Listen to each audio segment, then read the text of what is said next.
अस्सलाम वालेकुम dear students. जो स्टूडेंट्स भी नस्ट एनईटी टेस्ट की, यूईटी के ई कैट टेस्ट की, एनटीएस नेट या फास्ट पास और जीके जैसी टॉप यूनिवर्सिटीज़ के एंट्री टेस्ट की प्रिपरेशन करना चाहते हैं तो वो इस दिए गए कॉन्टैक्ट नंबर पर रब्ता करके हमारे बैचेस की डिटेल ले सकते हैं। हमारा बड़ा कंप्रीहेंसिव एक बैच कंटिन्यू है जिसके अंदर हम टॉप 10 यूनिवर्सिटीज़ के एंट्री टेस्ट की तैयारी करवा रहे हैं। अगर आप लोगों ने अभी तक हमारे व्हाट्सएप चैनल को फॉलो नहीं किया तो उसको ज़रूर फॉलो करें। इसके थ्रू आप लोगों को लेटेस्ट एजुकेशनल अपडेट्स मिलती रहेंगी। यूनिवर्सिटीज़ के स्कॉलरशिप के रिलेटेड कैसे टॉप यूनिवर्सिटीज़ में स्कॉलरशिप गेन करना है, यूनिवर्सिटीज़ के जो एंट्री टेस्ट होते हैं उनकी डेट्स की अपडेट्स, अप्लाई कैसे करना है, तो आप लोगों को काफ़ी ज़्यादा बेनिफिशियल यहाँ से एजुकेशनल अपडेट्स मिलेंगे। ज़रूर इसको फॉलो करें। इसी वीडियो के डिस्क्रिप्शन में आप लोगों को इसका लिंक मिल जाएगा, तो इसके थ्रू आप लोग बहुत ज़्यादा अपडेटेड रहेंगे।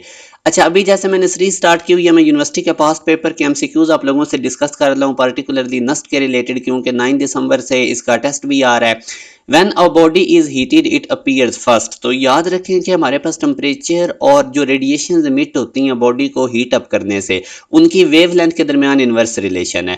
जब हम बॉडी को हीट करना स्टार्ट करते हैं तो टेम्परेचर कम होता है, इस वजह से वेवलेंथ ज़्यादा होती है। अब सबसे बड़ी वेवलेंथ अगर हम देखें तो आप ये विब गेयर याद रखें, इधर अगर आप मूव करेंगे लेफ्ट टू राइट तो वेवलेंथ बढ़ेगी। तो सबसे ज़्यादा वेवलेंथ रेड कलर की होती है। तो इस वजह से जब टेम्परेचर कम होगा तो बड़ी वेवलेंथ वाली रेडिएशन इमिट होगी, और वो कौन सी है? रेड कलर वाली। तो इसलिए हम जब किसी चीज़ को हीट अप करते हैं तो फर्स्ट अपीयर रेड वो होती है। अब आगे ये भी बिल्कुल उसी तरह का क्वेश्चन है। As a body is heated and its temperature is increase. जब टेम्परेचर बढ़ाएंगे तो रेडिएशन किधर को मूव करेंगी? तो अगेन मैंने आपको बताया था कि टेम्परेचर वेवलेंथ का इनवर्स रिलेशन है। जब आप टेम्परेचर इंक्रीज करेंगे तो वो रेडिएशन इमिट होंगी जिनकी शॉर्टर वेवलेंथ है। नेक्स्ट क्वेश्चन में देखें, विच of the following light has highest momentum. तो आप लोगों ने याद रखना है कि मोमेंटम का फार्मूला होता है एच ओवर लैम्डा। जो रेडिएशन इमिट होती हैं वो फोटोन्स पे मुश्तमिल होती हैं। फोटोन के मोमेंटम और वेवलेंथ में इनवर्स रिलेशन है रेडिएशन की वेवलेंथ। तो अब ये वेब गियर भी आपको पता है कि जैसे ही हम राइट साइड पे मूव करेंगे तो रेड कलर बेसिकली इसकी वेवलेंथ ज़्यादा होने की वजह से इसका मोमेंटम कम है, और सबसे कम वेवलेंथ वायलेट की है, इस वजह से इसका मोमेंटम सबसे ज़्यादा होगा। तो beta is the right answer. उसने हाईएस्ट मोमेंटम पूछा था। एक और क्वेश्चन में देखें, if energy of a photon A is twice the energy of photon B then ratio of their momenta. तो याद रखें मोमेंटम और एनर्जी का direct relation according to the formula, ये आपको नजर भी आ रहा है।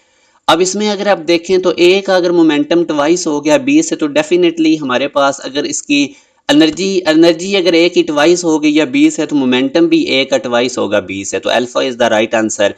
एक और क्वेश्चन देखते हैं, which of the following properties the photon does not possess. तो याद रखें फोटोन स्पीड ऑफ लाइट से ट्रेवल करता है, तो इसका रेस्ट मास नहीं होता। तो यूं alpha is the right answer. तो जो बच्चे भी इन टॉप 10 यूनिवर्सिटीज़ के एंट्री टेस्ट की तैयारी करना चाहते हैं, आप लोगों को हमारा बैच हाईली रिकमेंडेड है। इसमें बहुत ज़्यादा रेलेवेंट प्रिपरेशन करवाई जाती है, टॉपिक वाइज लेक्चर्स होते हैं, साथ साथ हम टेस्ट लेते जाते हैं चैप्टर वाइज, दो दो चैप्टर के। फिर एंड पे आप लोगों की हाफ बुक फुल बुक जो टेस्ट होते हैं वो लिए जाते हैं। स्टूडेंट्स को फील्ड के रिलेटेड हम बहुत ज़्यादा इसमें बताते हैं ताकि वो अच्छी फील्ड्स को अच्छी यूनिवर्सिटी से गेन कर सकें। खुसूसन नस्ट एनईटी 1 पे हमने बड़ा फोकस रखा हुआ है। तो जो बच्चे भी नस्ट एनईटी 1 की या ये जो मैंने आपको टॉप यूनिवर्सिटीज़ बताई हैं उनकी प्रिपरेशन करना चाहते हैं तो इस दिए गए कॉन्टैक्ट नंबर पर रब्ता करके आप लोग तमाम डिटेल ले सकते हैं।